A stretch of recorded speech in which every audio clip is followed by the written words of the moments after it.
Klasteri əsasən sual işarəsinin yerinə yazıla biləcək doğru fikirləri müəyyən edin. Deməli, klasterdə biz 4 janrı görürük. Qəzəl, qəsidə, müxəmməs və qitə. Deməli, bu janrların ortaq xüsusiyyətini biz müəyyən etməliyik. Əruz vəznində yazılan şeir janrlarıdır. Bu doğru fikirdir. Sonuncu beytdə müəllifin adı və ya təxəllüsü verilir. Qitədən başqa digərlərində verilir. Qitədə bu müəllifin adı və təxəllüsü verilmir. Ona görə 2 yanlışdır. Misra daxili bölgü zamanı sözün bütövlüyü qorunmur. Sözün bütövlüyü qorunmursa, deməli bu əruz vəzninə aid olan xüsusiyyətdir. Bu janrların hamısı əruz vəznində yazıldığına görə bu doğru fikirdir. Şeir vahidi beytdir. Qitə, qəzəl və qəsidədə şeir vahidi beyt olsa da, müxəmməsdə şeir vahidi bənddir. Ona görə 4 yanlışdır. İlk beytin misralar öz arasında qafiyələnir. Qitədən başqa digər janrlarda ilk beyt, yəni belə deyək, qəzəl və qəsidədə ilk beyt misralar öz arasında qafiyələnməsi var, amma müxəmməsdə ümumiyyətlə beyt yoxdur. Qitədə isə beytlərdə heç bir beytdə misralar öz arasında qafiyələnmir. Deməli 5-də yanlış fikirdir. Doğru cavabımız 1, 3 olacaq. Biri nəzmin əlaməti kimi verilə bilməz. Deməli, nəzmin əlamətlərini biz bilirik. Ölçü doğrudur, bölgü doğrudur, qafiyə doğrudur, rədif doğrudur. Təkrir isə nəzmin əlaməti kimi verilə bilməz. Deməli, testin doğru cavabı C bəndi olacaq. Kirpiyə dedi ilan, gəl dost olaq yaxından. Xəncər kimi bizini at, mən görüm üzünü. Artsın sənə hörmətim, çoxalsın məhəbbətim. Kirpi dedi, çox gözəl, mən bizim atım gəl, zəhərini at sən də, inam oyansın məndə. Nümunədən görürük ki, təmsildir. Təmsilə aid olmayan, yəni yanlış fikirləri biz müəyyən etməliyik. Hadisələr sürətlə inkişaf edir və qeyri-adi gözlənilməz nəticə ilə bitir. Qeyri-adi gözlənilməz nəticə ilə bitən janrımız bizim novella janrıdır. Ona görə bu səhv fikirdir. Ən qədim janrlardan biri olub allegoriyadan istifadə edilir. Allegoriya insana məxsus olan xüsusiyyətlər digər varlıqların üzərinə köçürülməsidir. Bu doğrudur. Həzmcə kiçik olsa da dərin məna ifadə edir. Doğrudur. Nöqsanlar tənqid edilməklə yanaşı əxlaqi nəsihətamiz fikirlər də irəli sürülür. Təmsilin xüsusiyyətidir. Doğrudur. Daha çox nəzmlə yazılır. Bəli, doğrudur. Deməli, bizim yanlış cavab, yəni testin doğru cavabı A bəndi olacaq. Sualımız nəzmlə bağlı verilən fikirlərdən biri səhvdir. Nəzmlə yazılan əsərlərin tarixi daha qədimdir. Doğrudur. Lirik əsərlər, epik və dramatik əsərlər də nəzmlə yazıla bilər. Deməli, lirik əsərlər kimi epik və dramatik əsərlər də nəzmlə yazıla bilər. Doğrudur. Nəzmlə yazılan əsərlərdə sujet xətti olmur. Biz bilirik ki, epik növdə yazılan əsərlər nəzmlə yazıla bildiyi üçün burada bəzən, yəni epik növ olduğu zaman sujet xətti olacaq. Ona görə bu fikir yanlışdır. Nəzmlə yazılan əsərlərdə müxtəlif şeir vahidlərinin istifadə olunur. Bəli, misra, beyit və bəndlərdən istifadə oluna bilər. Doğrudur. Nəzmlə yazılmış əsərlərdə təhkiyədən də istifadə edilə bilir. Bəli, epik növdə yazılan əsərlər, yəni məsələn, hekayədir, ondan sonra təmsildir. Bu zaman təhkiyədən istifadə oluna bilər. Testimizin doğru cavabı C bəndi olacaq. Sual, biri dramatik əsərlərdə surətin daxilini açmaq, onu ifşa yaxud təqdir etmək məqsədi istifadə edilir. Epilog kompozisiyanın bir hissəsidir. Bu bizim cavabımız ola bilməz. Satira gülüşün bir növüdür. Bizim cavabımız ola bilməz. Tənqid yenə bu məqsədlə istifadə olunmur. Cavab ola bilməz. Remarka əsərlərdə ümumiyyətlə oxunmayan hissələrdə sadəcə göstəriş üçün yazılan hissədir. Bu da bizim cavabımız ola bilməz. Deməli, doğru cavabımız E bandı olacaq ki, monoloqlar sayəsində surətin daxili açılır və onun ifşa və yaxud təqdir etmək məqsədi ilə istifadə olunur. Sual, ölçü və şeir vahidi nəzərə alaraq məntiqi ardıcılığa uyğun gələn bəndi müəyyən edin. Deməli, ölçü, vəzin, şeir vahidi də, yəni misra, beyt və yaxud bənd olmaq üzrə. Deməli, qitə əruz vəzindədir, beytlər şəklindədir. Rübai əruz vəzindədir, bənd formasındadır. Qəsidə əruz vəzindədir, beytlər şəklində. Deməli, burada olmalıdır əruz vəznində, bir də bəndlər formasında, yəni şeir vahidi bənd olan bir şeir janrı. Deməli, məsnəvi beytlər formasındadır, qəzəl beytlər formasındadır, təznis heca vəzindədir, qoşma heca vəzindədir. Deməli, bizim doğru cavabımız olacaq tuyuq. Tuyuq əruz vəznində yazılır, şeir vahidə isə bənd sayılır. Hansı bəhrin xüsusiyyəti verilməyib? Xoşa gələn avaz, gözəl səs mənasını ifadə edir, həzəc. Zərif, yüngül, mülayim mənalarını bildirir, xəfif. Ağır-ağır, ləngərlənə yerimək anlamındadır, rəməl. Təmtəraqlı ahəngi ilə fərqlənir, rəcəz. Deməli, xəfif getdi, rəcəz getdi, həzəc deməli haqqında məlumat var, rəməl haqqında məlumat var. Deməli, bizim cavabımız olacaq müstəz bəhri. Qafil könül bir məcə varanda, ver qadağa acı dilə danışma. Hər cayı söyləmə, hər cayı demə, laf eləyib gülə-gülə danışma. Verilmiş nümunə haqqında hansı fikirlər doğrudur? Bütün misralarda daxili bölgü eynidir. Qafil könül bir məclisə varanda, deməli, qafil könül bir məclisə varanda 4 + 3 formatında. Ver qadağa acı dilə danışma. 4 + 3.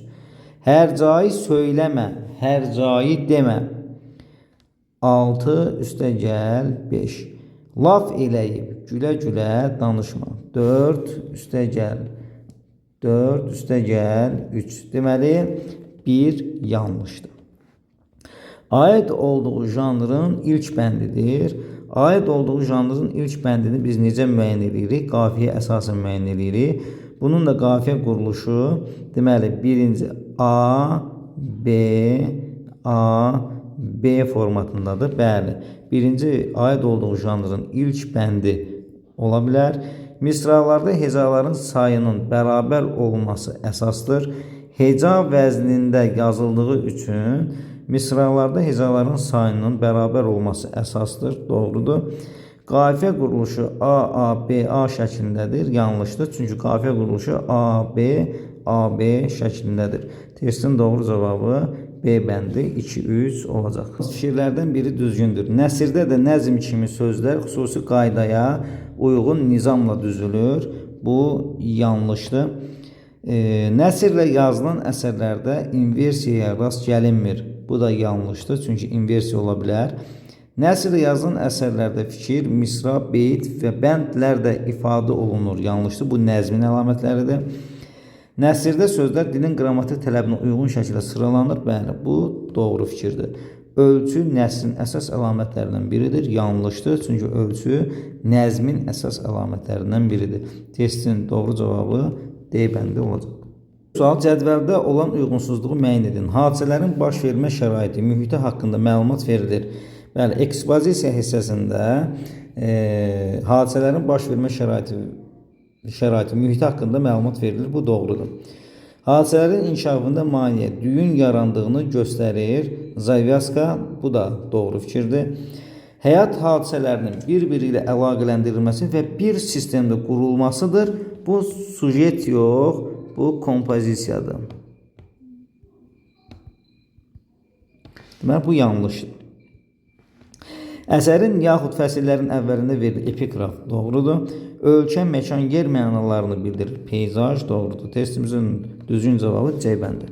Sual Venn diaqramının əsasən uyğunluğu müəyyən edin. Deməli, roman və povest janrları verilir və burada biz uyğunluğu müəyyən etməliyik. Təhkiyə əsasında yazılır. Həm roman, həm də povest təhkiyə əsasında yazılır. Ona görə ortaq fikir olduğuna görə bu səhvdir.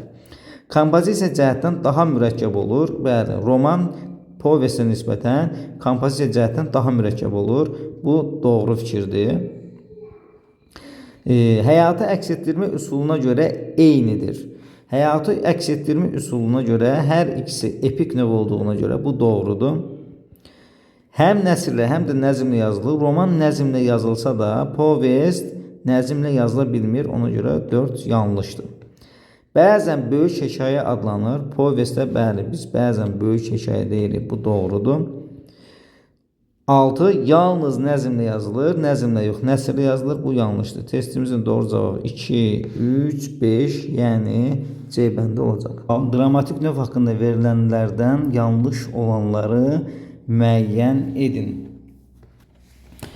Həyat hadisələri obrazların danışığı, davranışı və hərəkətləri ilə ifadə edilir. Bəli, dramatik növdə həyat hadisələri obrazların danışığı, davranışı və hərəkətləri ifadə olunur. Bu doğru fikirdir.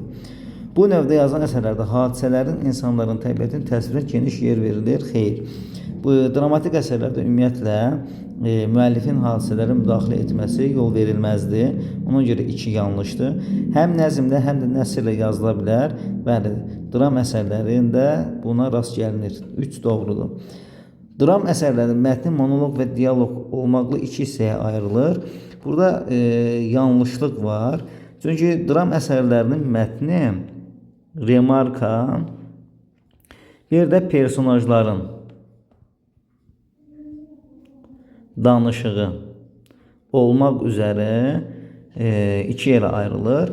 Monoloqlar və dialoqlar isə personajların danışığına aiddir. Deməli 4 səhvdir. Dramatik növdə yazılan əsərlərdə monoloqlardan daha geniş istifadə olunur. Dramatik əsərlərdə monoloqlardan yox, dialoqlardan daha geniş istifadə olunur. Bu da yanlışdır.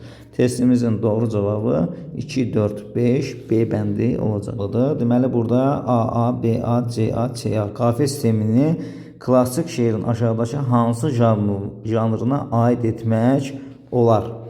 Deməli biz burada baxacağıq. Deməli buradakı şeir beytlər şəklində olan, yəni şeir vahidi beyt olan janrlar nəzərdə tutulur. Qəzəl beytlər şəklindədir və qafiyə quruluşu AA, BA şəklindədir. Deməli doğru cavabdır. Qitə beytlər şəklindədir, ancaq qafiyə quruluşu A, B, C, B şəklindədir. Yanlışdır. Rübai beytlər yox, bənd formasındadır və qafiyə quruluşu AA, BA formatına uyğun gəlir. Yanlışdır. Müxəmməs yenə bəndlər formasında olduğuna görə bunu heç baxmağa ehtiyac yoxdur. Məsnəvi beytlər formasındadır, amma məsnəvidə hər bir beyt öz arasını qafiyələnir. Yəni AA, BB, CC şəklində olduğuna görə yanlışdır. Qəsidə isə qafiyə quruluşu qəzəllə eynilik təşkil edir. AA, BA formatında qafiyələnir. Deməli doğrudur. Deməli testimizin düzgün cavabı D bəndi olacaq. Halda rədif haqqındakı fikirlərdən biri yanlışdır. Şifahi və yazılı poeziyada rədifdən istifadə olunub, doğru fikirdir. Rədif qafiyədən sonra təkrar olunan sözdür, doğru fikirdir. Bəzi klassik və aşıq ədəbiyyatı nümunələri rədifə görə adlandırılır, doğru fikirdir. Rədif şeirdə ahəngdarlıq yaradan vasitələrdən biridir, doğru fikirdir. Rədif misranın sonunda təkrar olunduğuna görə epifora adlanır, yanlış fikirdir. Çünki epifora, anafora təkririn bir növüdür. Ona görə doğru cavabımız bizim olacaq E bəndi. Sual, verilən sxemə əsasında uyğunluğu müəyyən edin. Deməli, sxemə nəzər saldığımız zaman burada kompozisiyanın mərhələləri, ünsürləri öz əksini tapmışdır. İndi biz burada uyğunluğa baxırıq. Deməli, sxemdə öz əksini tapıb. Sujetin mərhələsi yanlışdır. Nəzmin xüsusiyyətləri yanlışdır. Sujetin mərhələləri yanlışdır. Deməli, kompozisiyanın ünsürləri öz əksini tapıb, mərhələsi öz əksini tapıb, doğru fikirdir. İndi gəlin növbətinə baxaq. Deməli, lirik ricət kompozisiyanın ünsürüdür, doğrudur. Deməli, bizim düzgün cavabımız B bəndi olacaq. Digərində isə kompozisiyanın mərhələləri olsa da, ekspozisiya sujetin bir hissəsi olduğuna görə bu yanlışdır. Deməli, bizim doğru cavabımız olacaq B bəndi. Növbəti sual, nümunənin forma və məzmun xüsusiyyətləri ilə bağlı doğru fikirləri müəyyənləşdirin. Çaylar bulandı, yıxdı arxın, bağlar ağacı göyərtdi şaxın. Yüzdürdü qəba geyib çəmənlər, ağ donlu geydi yasəmənlər. Deməli, zəngin qafiyədən istifadə edilmişdir. Bu doğru fikirdir. Zəngin qafiyə 2 və daha çox hecası qafiyələnən sözlərə, yəni uyğunlaşan hecalara biz zəngin qafiyə deyirik. Deməli, bir doğrudur. Misra daxili bölgüsü bütün misralarda eynidir. Çaylar bulandı, yıxdı arxın. Deməli, burada misra daxili bölgüsü bütün misralarda eyni olmaq heca vəzninin xüsusiyyəti olduğuna görə bu yanlışdır. Geraylının ilk bəndidir. Baxaq ki, geraylının ilk bəndi necə olur? Geraylının ilk bəndi A, B formatında olur. Burada isə qafiyələnmə sistemi A, B şəklində qafiyələnir. Deməli, bu geraylının ilk bəndi ola bilməz. Peyzaj nümunəsidir. Nümunəyə nəzər saldığımız zaman görürük ki, burada təbiət təsvirinə yer verilib. Deməli, peyzaj doğru fikirdir. Məsnəvi formasında qafiyələnib, doğru fikirdir. Çünki məsnəvi də 2-2 qafiyələnir. Məsnəvi formasının qafiyə quruluşu A, B, C formatındadır. Testimizin doğru cavabı A bəndi 1, 4, 5 olacaq. Füzuli rindüzü şeydadır, həmişə xəlqə rüsvadır. Sorun kim bu nə sevdadır, bu sevdadan usanmazmı? Nümunə ilə bağlı verilən fikirlərdən biri yanlışdır. Daxili qafiyədən istifadə edilmişdir. Şeydadır və sevdadır. Daxili qafiyədə istifadə olunub, doğrudur. Daxili bölgü zamanı sözün bütövlüyü qorunmur. Əruz vəzində yazılan şeirlərdə sözün bütövlüyü qorunmur. Bu doğrudur. Nümunədə qafiyənin bütün növlərinə rast gəlinir. Burada bütün növlərinə rast gəlinmir. Çünki qulaq qafiyəsi burada məsələn ən sadə nümunəsi olaraq yoxdur. Nümunənin olduğu ölçü şifahi ədəbiyyatda istifadə edilmir. Bəli, əruz vəzindən şifahi ədəbiyyatda istifadə olunmur. Bu doğru fikirdir. Qəzəlin məktəb beytidir. Bu doğru fikirdir. Məktəb beytini göstərən xüsusiyyət isə müəllifin adının verilməsidir. Testimizin doğru cavabı C bəndi olacaq. Doğru fikirləri müəyyən edin. Şifahi xalq ədəbiyyatı folklorda deyilir. Bu doğru fikirdir. Həm yazılı, həm də şifahi ədəbiyyatda həyat hadisələri obrazlı şəkildə təsvir olunur. Doğru fikirdir. Şifahi xalq ədəbiyyatının ictimai-siyasi hadisələrə münasibət bildirilmir. Bu yanlış fikirdir. Yazılı ədəbiyyat müəllifli ədəbiyyat olmaqla yanaşı, həm də anonim ədəbiyyat kimi tanınır. Yanlışdır. Çünki anonim ədəbiyyat şifahi xalq ədəbiyyatı sayılır. Deməli, testimizin doğru cavabı E bəndi 1, 2 olacaq. Bu sual cədvələ əsasən yanlış fikirləri müəyyən edin. Cədvəlin tərəflərinə nəzər saldığımız zaman görürük ki, dram və faciə janrları verilib. Bizə yanlış fikirləri tapmaq tələb olunur. Mübarizə mütərəqqi ideyaların qələbəsi ilə nəticələnir. Deməli, bu doğru fikir sayılır. Aktyor və rejissorlar üçün qeydlərdən istifadə edilir. Hər ikisi dram əsər olduğuna görə bu ortaq fikir olmalıydı. Bu yanlışdır. Komik və tragik səhnələrə də yer verilə bilər. Komik və tragik səhnələrə tragikomediyalar rast gəlinir. Bu yanlış fikirdir. Baş qəhrəman qismən məğlub olsa da mənlə qələbə qazanır. Faciənin əsas xüsusiyyətlərindən biri bu idi. Doğru fikirdir. Hadisələr ciddi münaqişələr üzərində qurulur. Həm dramda, həm də faciədə hadisələr ciddi münaqişələr üzərində qurulur. Bu doğru fikirdir. Hadisələrin geniş təsvirinə yer verilir. Bu yanlış fikirdir. Dram əsərlərində hadisələrin geniş təsvirinə yer verilmir. Deməli, testimizin doğru cavabı 1, 4, 5 olacaq. Sualımız klasterin tərəfinə uyğun gəlməyən fikri müəyyən edin. Deməli, burada gəraylı janr verilib. Gəraylı janrına aid olmayan xüsusiyyət verilməlidir. Gəraylı heca vəznində yazılan şeir janrıdır. Doğrudur. Bütün bəndlərdə bir-biri ilə qafiyələnən misra var. Məsələn, birinci bənddə A, B və yaxud birinci bənd A, B, C, B formatında ola bilər. Deməli, burada qafiyə var. Digər bəndlərdə isə, məsələn, C, B. Deməli, burada da 3 misra bir-biri ilə qafiyələnir. Deməli, bu doğru fikirdir. Sonuncu bənddə müəllifin adı və təxəllüsü verilir. Doğrudur bu. Həm qoşmada, həm gəraylıda, həm də təznisdə sonda müəllifin adı və təxəllüsü verilə bilir. Hər bəndi 4 misradan, hər misra 8 hecadan ibarətdir. Bu da gəraylının forma xüsusiyyətlərinə aiddir. Doğrudur. Uzun və qısa hecaların sayı bərabər olmalıdır. Bu əruz vəzninin xüsusiyyəti olduğuna görə yanlışdır. Deməli, testimizin doğru cavabı E bəndə olacaq. Doğru fikri müəyyən edin. Həyatı əks etdirmə baxımından əsərlər iki yerə ayrılır, şifahi və yazılı. Bu yanlışdır. Həyatı əks etdirmə baxımından ümumiyyətlə üç yerə ayrılır: epik, lirik və dramatik. Epik əsərlərdə təsvir və tərənnüm əsas yer tutur. Epik əsərlərdə təsvir və təhkiyə əsas yer tutur. Təhkiyə. Ona görə bu da yanlış fikirdir. Hər bir ədəbi növün müxtəlif janrları var. Bəli, hər bir ədəbi növün müxtəlif janrları var. Fikri doğrudur.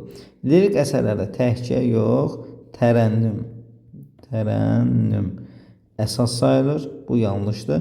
Dramatik növ yazılan əsərlər ancaq nəsrli olur. Bu da yanlışdır. Çünki həm nəsr ola bilər, həm də nəzmlə yazıla bilər. Bu da yanlışdır. Testimizin doğru cavabı C bəndə olacaq. Epik lirik növə aid janrları müəyyən edin. Epik lirik növə aid janrlar dedikdə bizim ağlımıza iki dənə janr gəlir. Biri dastan, digəri isə poema janrıdır. Deməli, biz buradan dastan və poema janrını tapmalıyıq. Cavabımız olacaq 4 və 6. Digər janrlar isə bu xüsusiyyətlərə malik deyil. Euler-Venn diaqramına əsasən uyğunluğu müəyyən edin. Euler-Venn diaqramında tərəflərində sujet və kompozisiya verilir və burada uyğunluq bizdən tələb olunur. Bədii əsərdə hadisələrin müəyyən xətt üzrə inkişaf etdirilməsinə sujet deyilir. Deməli, 1 doğrudur. Dilimizdə qurmaq, tərtib etmək, düzəltmək anlamında başa düşülür. Bu kompozisiyaya aiddir. Deməli, bu səhv verilir. Həm nəzmlə, həm də nəsrlə yazılan əsərlərdə rast gəlinir. Deməli, həm nəzmlə, həm də nəsrlə yazılan əsərlərdə rast gəlinə bilər. Bu doğru fikirdir. Kompozisiyanın qurulmasında müəllif eyni vasitələrdən istifadə edir. Eyni vasitələr yox, müxtəlif vasitələrdən istifadə edir. Bu yanlış fikirdir. Fransız sözü olub, əsərdə təsvir olunan mahiyyət və hadisə deməkdir. Bu da yanlış fikirdir. Əsərin bütün hissələrinin, epizodlarının yerləşdirilməsi, qarşılıqlı əlaqələndirilməsi bu doğru fikir sayılır. Deməli, bizim düzgün cavabımız 1, 3 və 6 olacaq. 1, 3, 6. Müxəmməs haqqında verilən hansılar doğrudur? Müxəmməs haqqında verilənlərdən hansılar doğrudur? Əruz vəznində beytlər şəklində yazılır. Müxəmməs ümumiyyətlə beytlər yox, bəndlər şəklində olur. Deməli, bu yanlışdır. Əsasən əruz vəznində yazılır. Doğru fikirdir. Birinci bənddə bütün misralar öz arasında qafiyələnir. Doğru fikirdir. 5 misradan ibarət olan bütün şeylər müxəmməs sayılır. Yanlış fikirdir. Sonuncu bəndə qafiyə quruluşu C5 şəklində olur. Bu doğru fikirdir. Testimizin düzgün cavabı 2, 3, 5 olacaq. Növbəti sual, tərənnüm əsasında yazılan janrları müəyyən edin. Tərənnüm əsasında yazılan janrlar deməli lirik növün janrları olacaq.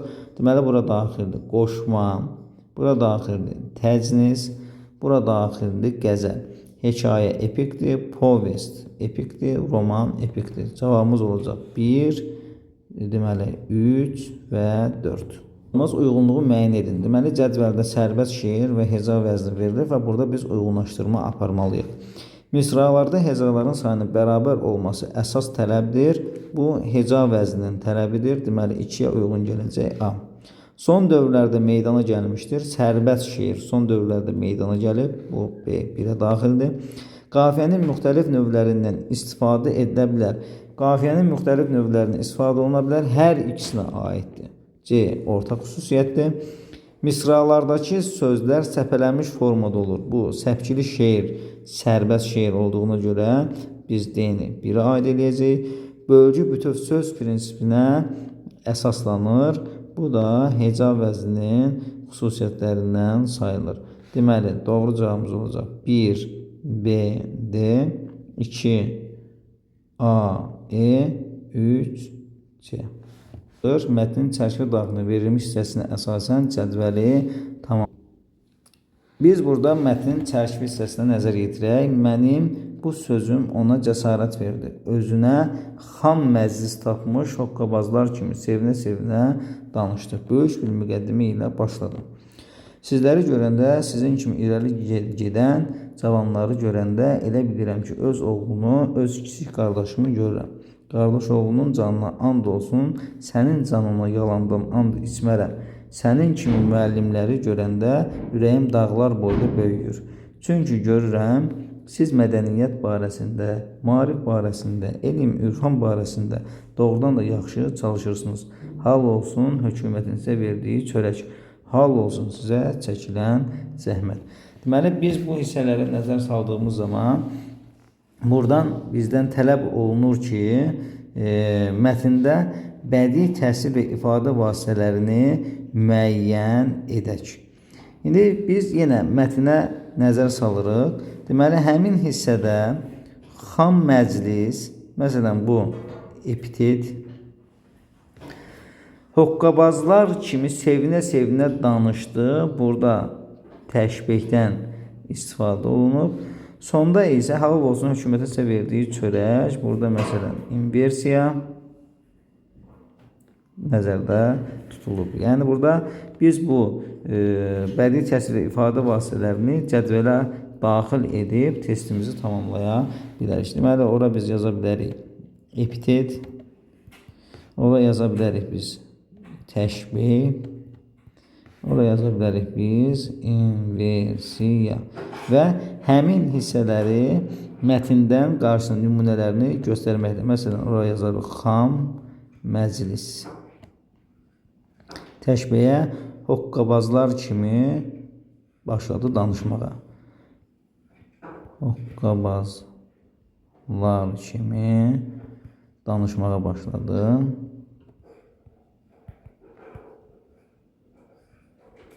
İnversiyada yenə sonda verilən halal olsun hökumətin sizə verdiyi çörək.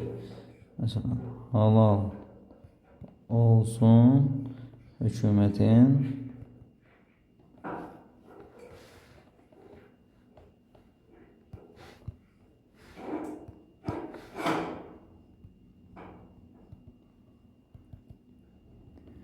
sizə verdiyi çörək. Məsələn, burada da inversiya var. Mir Cəlalın təsadüf əsərindəki obrazların xarakterin xüsusiyyətlərini nöqtələrin yerinə yazın və əsaslandırın. Deməli, biz həmin mətndə bir mətn nəql edən obraz, müəllim obrazını görürük, bir də Mirzə Qulam obrazını görürük. Müəllim obrazına aid olan xarakterin xüsusiyyətlərin içərisində verə bilərsiniz, səbirli idi, qarşısındakını dinləməyi bacarırdı,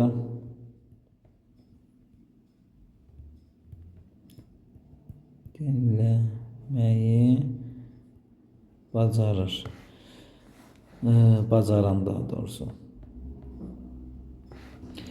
Mirzə Qulam obrazına isə deyingən və yaxud danışmağı sevən,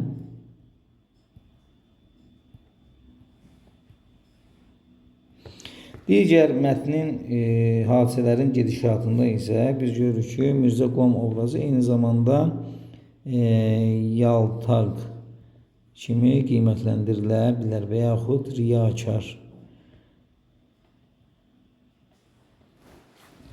Həmin xüsusiyyətləri əsaslandırmaqla, məsələn, səbirli idi, çünki Mirzə Qulamın danışığına sözünü kəsmədən sona qədər qulaq asır.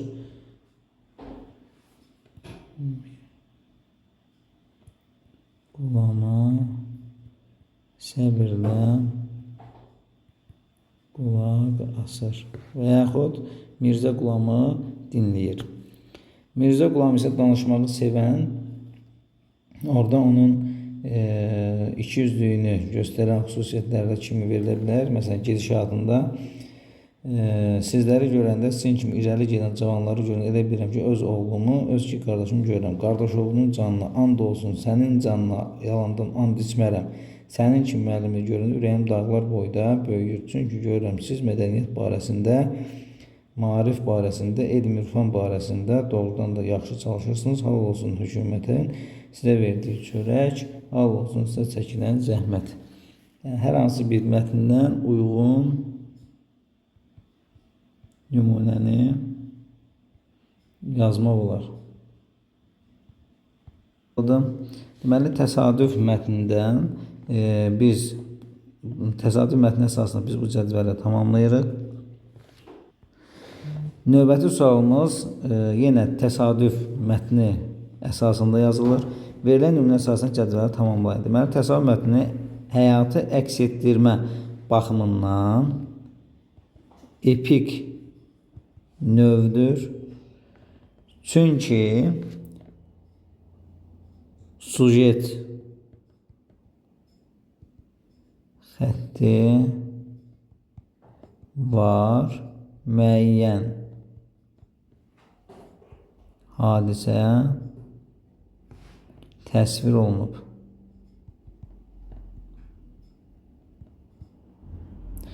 Yenə yazılma forma baxımından nəsrlədir.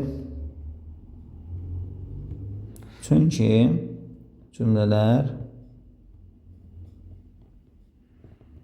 qrammatik